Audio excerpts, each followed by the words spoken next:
whaawau mai e ia whapea. O le leanga fo ia mako whaia. E ho puangangi mo uso ai masewa. I le fiku walu, sa mako voa i loi kupuila, ai le ima li liu mako makua.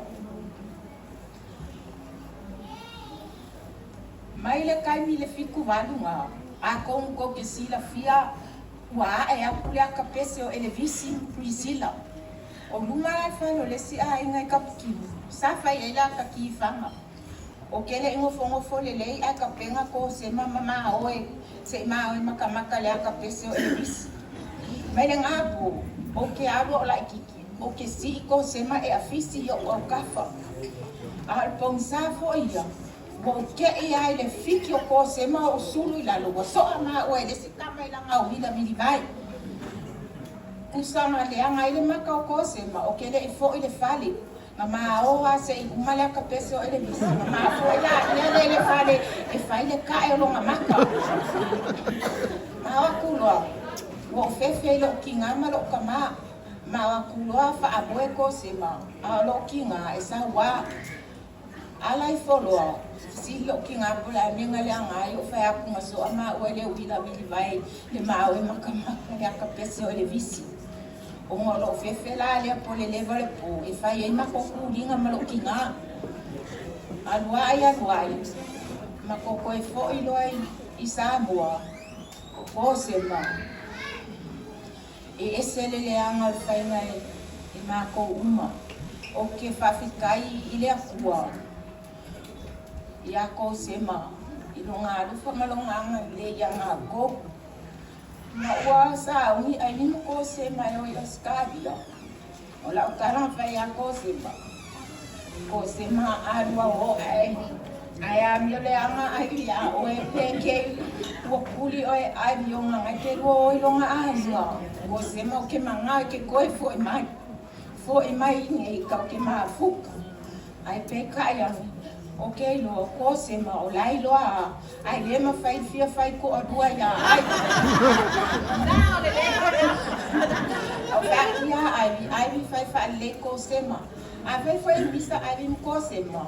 e ki ngā lo Kosema se ai o ke kuai I luma o ke mori mau e sa o Kosema fiu se filho ai fai mai anga o kaku ai o la sa o Kosema ya o oe ai ese ama ame ke fai ai fa pe ngā Kosema e mori mau foi se filho ai o le kele au kaini o kele au ya ai o ke awa ya Kosema o longa o Kosema Australia sa va belo ma fofa ai anga kai ile lo fau o Kosema e kia mama ko umo sumo kuangangi sa uni mako e Australia ma lo fanga we vai ma va belo ma fau o se yo kango e kofo a Kosema pe mo ia longa lo fa po uma pe longa lo fa ele ai il mai o Kosema va Kosema vai o aue koe se la o a kolo pasese ai pe fainga e fa a ko mai ngalo pasese ai mako a ko em so fa ma kala Kosema kuri Sofia ka piko e kala ko fa a kolo pasese ko ki o mai o inga mo lo ai ele uma fainga ve Pois ya o mako o Kosema ai mas eu o são puangi e mo e foi e se kamaka ko foi mai e ma fuka Kosema ya mako mai lo o ma ko ka fini mo so mo na ko o ifu la ninguém vai ficar que Kosema no po fia la vestimenta ando ele não tem uma coisa na loinha o ele ama ele ama mas ele vem o ka komatu ele ma fai na makuko o ai mau ke o ai lava a wale ama ele fai no o a fiwa ya ai o ai pe ai de fiwa ai ala ama ele fai no o ya se mori mau ke ba ka fa kai foi ya moli au hala de ninguém ya so ko ama ia lima school kausanga kuangange ya Kosema ya lo fale kwa Afoa emisia sekele awali malo sifo Afoa ya ofianga ni anga lenga kausinga lo ainga stadia ai mesi fo lo walo fa kapo ainga ya male aingo ai so ifua e manguia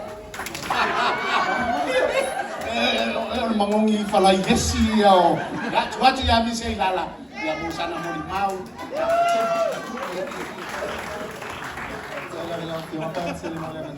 Je fais het voor par hier maar man wa via spotsonef tulale via e mo ma wina fo les fa na ole tuangane ye pole uso le titi fo ne nes ya e moni la fa ma oni mo ma o mat e le tana te swafa ya Kosema sivai Afoa Tuimavave mai America sa mo eta timu ma mai le ya le patsa ya ole olango o Kosema e sa wa mai la vela etitio Kosema atono la foi moli mau nisi o uso foi ma tufa fine e mau te tuli saperu se tulo la fa fonga le al malo le tulo male mata tina ono ne la vatanga te swafa ya Kosema e musu tele ai pais se fasti po se po se si ya Kosema e o foi ala tu Kosema pena tangi mona fusu manisi tamaiti e toi tuli la val matina e ale toi fusu ya tangi ya tantiti na tangi mai ai ya ole olanga la Kosema e sa ole le anga na ma afai matso matua e yo mai lava le so ole la bo tso ya ina a ole ne lava fa pepe na fai ya o ia foi lava le e tinga lava me e mana awai o te tu lava ma fai na na te tso nuina lava o lova fa ma oni foi ya ele na wa o matso uma lama a lo fa ia o le ale me mana wai a mana Kosema i tuila a lui foi polo ia na le kolo mai a fa ia fa tsa mai le la va lo pasese fa ia o me mai ia bili mai ia o ufia lo tini usila o fa ia fa tsa mai le la va lo pasese le la wa ele so wasawa ni mata no mai ni usila manuia ilo na olanga fa poi patia ali o te fa longo me fa pia ali wa amu ia le olanga o Kosema ai wa amu ia lo na olanga wa ia mawa si tama titi yana ia tera wa do tso brother le ole tsa tsono lama ai la tune ai le tsasi se ti polo le matsa ia na wo mo maule se tso fine po o so foi e o ia alu au ya Kosema wa o te au ya ai o te la tu Kosema fatu o la fa me watu mai ia o sama ma misa foi ma ai ia e tu al watu asi fine o ai ia tia uma o fa ai sa wa uma no fatu no e al watu ai wa uma fa tala ia malama tu tsayao o tsa pena fa lela watu ma yani o tsa mai te le fa ya te lo no fo ma ai o e lava na ai no fo ya Mariela malama tsaya o pena la watu mai to yani ya ai awetse ba ai ya ai mana yo eva ai tsamai tina ma tsotsa ya na ya so ele tele la sa muli ma tele ile uso la titi pole wifa ma wala ma tsa ai na ia ai ole tsala moni la mena yo no langa ele anga fai matso matua ia pa uma fa ya matso yo ne la va yo me le so ne la fa pele na fa ia ti fa man ia tele la va lo wa fa na ia ai tsonu ai ala tse fa pe mai ia sa lo le la tse sa va ya so le ia stadia mai le tso nge tsolo pasis man ia tele wa fa na man ia tele o lo mai mtsamaiti so ifua me mania ya pati mai mole mawa an mato uso matua ya mise ilala ya o mise ilala lea ya o ia lava lea e fai matama matua le ainga ya fio mai tafa ya la tuatu lava moa e fionga ya tafa o sanga moli mau fu kanga o la songa i fa katsi ngofo e kanga o la pe ya okay mo mua o fa kulo wa ku no sunga ole Kosema anga fa kulo voi pa ia fa ka fa man ko pu mai o pul mau le ya nga sa le ya la fa kai lo fa uso fa kai fa lo fa ko ngaki ia mal sina fia o fiu e sabe ku vai lua o le ngari ko e kula fale Ioi.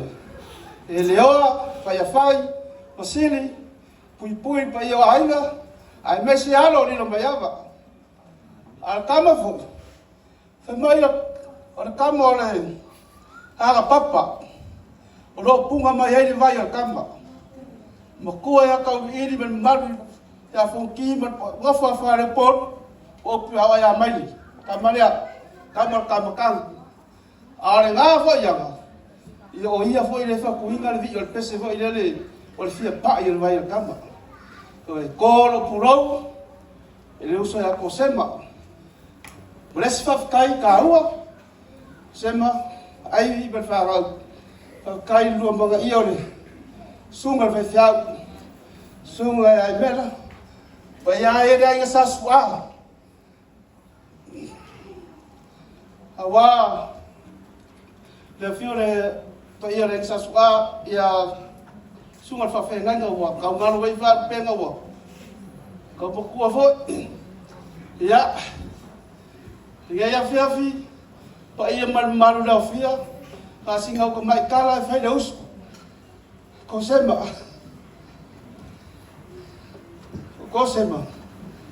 lama le o kere ka us fai ava ko ba kwai ka oro uso pe foi o vai ai ni ko lo tesa ia silupe o kere ka wa kama ia mi I fai ava ko ba kwai na bongi le sila au kama foi ia Pei e vengo con ma la fa ma ko a o la fo eu ma ko ko lo pu lo va kai ko sem ka singa ma ko uinga fai langi fo lo nga ta ko ma ko ya wa to ma ko ma venga fai ma ko lo tesa o ri na fa kai e ki o lo so e le ngalo foi e bongia kala uma Kami foi a fio ko Kosema I fiklai nga fio sa mo fe la ngarwenga mo fa rongo lo wa ko sa mo fio ala ma sa mo ma pa ma ko an o wa lo kwa asi ngarwenga la fio fai la fa le so wa ya dia kau kala ngarwenga ka ya fio fa kai lo kau si ainga Afkai lo fai ai ga lei le o mau vi lo ko lo mana fa fa ke lo le lo ko lo e fa mo volunga ya oi ke lo kai afkai lo fa par pale mo lo sa e le agua e pale e o mau ali ya mangoa ya ta pro foi la sunga la msi o lo ke va ya ke le ya ofrecing ko ye Re mo fa lo ngai ya lau kala. Pai fi kisi ya. Ya ole ala wa ku ke le ya ngai. E ke tru fe lo ai o ma la si va la fai. Para au pa ta ko ai. Ta ko si va la fai. Wa we se me alofa. Ai fa mo mo si va ya. O ke wa lo fai lo us. Ke. Na ku pe bawa. Ke ole ga. Ria ko ma los. Ya, lo sopa mawar pesere uso kamera ni, fia pai vai o kama. Pai na ko sisa mo, sume nga sa, ama ko ayudia, dia ba marfaralo, tai. Ya, tai ka fa mor mata ko fie. Ya. Ala pes. Ya.